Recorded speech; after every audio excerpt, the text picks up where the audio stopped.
നമ്മളെ കുഞ്ഞുനാളിലെ തൊട്ട് കേൾക്കുന്നല്ലേ, ഒരു കാര്യത്തിൽ ഫോക്കസ് ചെയ്യുക, അതിൽ മാത്രം ഹാർഡ് വർക്ക് ചെയ്യുക, ആ കാര്യത്തിൽ ബെസ്റ്റ് ആവുക, അല്ലേ? പക്ഷെ നമ്മൾ കുറേ ഇപ്പം ഇത്രയും ഏജിൽ വന്ന് നിൽക്കുമ്പം ഒരു കാര്യം മനസ്സിലായത് എന്താണെന്നറിയോ?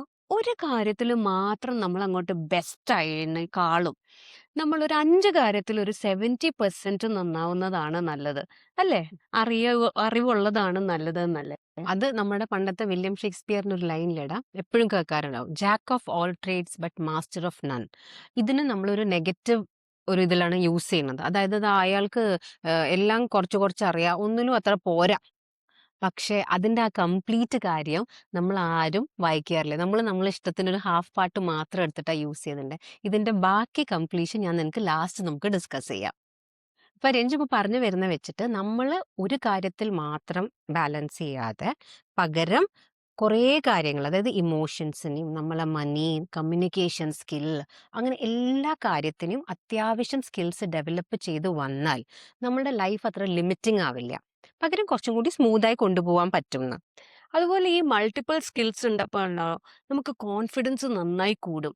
ഒരു പുതിയ സാഹചര്യം വരിക, അപ്പം നമുക്ക് അതിനെ ഫേസ് ചെയ്യാനും അഡ്ജസ്റ്റ് ചെയ്യാനും ആ ചാലഞ്ചൊക്കെ ഫേസ് ചെയ്യാനും ഒക്കെ ഉള്ള ഒരു കോൺഫിഡൻസ് എങ്ങനെ വരുന്നതെന്ന് അറിയാം, നമുക്ക് ഈ സ്കിൽസ് കുറച്ച് കൂടുതൽ അറിയാം എന്നുള്ളൊരു സാഹചര്യം ഉള്ളപ്പോഴാണ്, അല്ലേ? നമ്മളുടെ ലൈഫ് ഇപ്പൊ പഠിപ്പിച്ച ലെസൺ കോവിഡ് വന്നപ്പോ കണ്ടില്ലേ?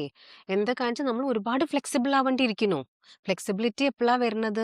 ഈ പറഞ്ഞ പോലെ ഒന്നല്ല, 2-3 കാര്യങ്ങൾ നമ്മുടെ കയ്യിൽ ഇരിക്കുമ്പോഴാണ് നമുക്ക് ഫ്ലെക്സിബിൾ ആവാൻ പറ്റുക.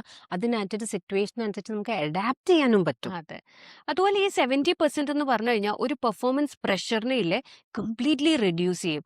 നമ്മൾ എപ്പോഴും ഒരു കാര്യത്തിൽ ഇങ്ങനെ ബെസ്റ്റായി ഇരിക്കുമ്പോഴാണ് നമുക്ക് അതിൻ്റെ അകത്ത് സ്ട്രെസ്സും ആ ബെസ്റ്റായിട്ട് ഇരിക്കാനുള്ളതിൻ്റെ കുറേ പ്രഷറും വരുന്നത്. ആക്ച്വലി നമ്മൾ ഈ 70% കുറച്ച് കാര്യങ്ങളിൽ നിൽക്കുമ്പോൾ എന്തെന്ന് പറഞ്ഞാൽ നമ്മുടെ പ്രഷർ റെഡ്യൂസ് ചെയ്യും. മൈൻഡ് നല്ല പീസ്ഫുൾ ആയിരിക്കും. കൂടാതെ സക്സസ് നമ്മളിപ്പോൾ മെഷർ ചെയ്യും, സക്സസ് എപ്പോഴും നമ്മുടെ സ്കെയിലാണല്ലോ മെഷർ ചെയ്യേണ്ടത്, ബാക്കിയുള്ളവരെ വെച്ചല്ല. സക്സസ് നോക്കുമ്പം കുറേ സ്കിൽസ് നമ്മളെ കയ്യിലുണ്ടെങ്കിൽ, ഈ തുടക്കം പറഞ്ഞ പോലെ ഇമോഷൻ നമുക്ക് കറക്റ്റ്ലി ബാലൻസ് ചെയ്യാൻ പറ്റും. നമ്മുടെ ഫിനാൻസ്, നമ്മുടെ ഹെൽത്ത്, നമ്മുടെ കമ്മ്യൂണിക്കേഷൻ സ്കില്ല്, കൂടാതെ కొన్ని artistic skills, vote ever we have, ഇതിനെ എല്ലാം നല്ല രീതിയിൽ ബാലൻസ് ചെയ്ത് കൊണ്ടുപോകാൻ പറ്റുകയാണെങ്കിൽ, അങ്ങനെ വരുമ്പോഴാണ് ആക്ച്വലി നമ്മൾ സക്സസ്ഫുൾ ആവുന്നത്. ഓ. സക്സസ് എന്ന് പറഞ്ഞാൽ സത്യം പറഞ്ഞാൽ ഒരു പെർഫെക്ഷൻ അല്ല, പകരം ഒരു കൺസിസ്റ്റൻസിയാണ് തോന്നുന്നു കുറച്ചും കൂടി. ആ.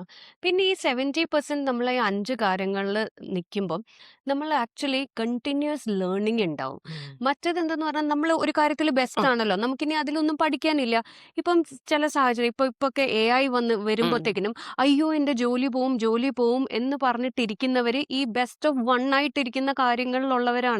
അതേസമയം നമ്മൾ ഒരു ഓപ്പൺനെസ് ഉണ്ട്, നമ്മൾ പുതിയ ചാലഞ്ചസ് എടുക്കുക, അതിൽ പഠിച്ച് നമ്മൾ എങ്ങനെ ബെറ്റർ ആവാൻ പറ്റും എന്നറിയുന്നത് ഈ 70%ൽ നിൽക്കുന്ന ആൾക്കാർക്കാണ് കൂടുതലും പൊട്ടൻഷ്യൽ കാണുന്നത്. അപ്പൊ ഞാൻ ഇപ്പൊ കംപ്ലീറ്റ് ചെയ്യട്ടെ. ആ, ആ, ഷേക്സ്പിയറിനല്ലേ നമ്മൾ കേട്ടത് എന്താ?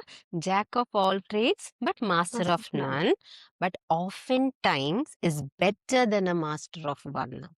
അതായത് ആ കോമ കറക്റ്റ് ആയിട്ട് മാറ്റി നോക്കിയാൽ jack of all trades is better than a master of one എന്നാണ് പറയുന്നത്. ആ, അങ്ങനെ പറയുമ്പോൾ എന്താണ്, നമുക്ക് ഭയങ്കര ബ്രില്യൻസ് ഒന്നും ആവശ്യമില്ല. ഒരു ബാലൻസ് ഉണ്ടെങ്കിൽ life is going to be very peaceful.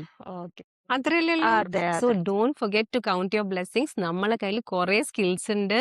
അപ്പൊ എല്ലാത്തിലും ഈ പറഞ്ഞ പോലെ അധികം സ്ട്രെസ് എടുക്കാതെ എല്ലാ സ്കില്ലും ചെറുതായി ഡെവലപ്പ് ചെയ്ത് റെഡിയായി വെക്കുക. ഏത് സിറ്റുവേഷൻ വന്നാലും നമ്മൾ കോൺഫിഡന്റ്ലി ചാടി ഫ്ലെക്സിബിളി അഡാപ്റ്റ് ചെയ്യും.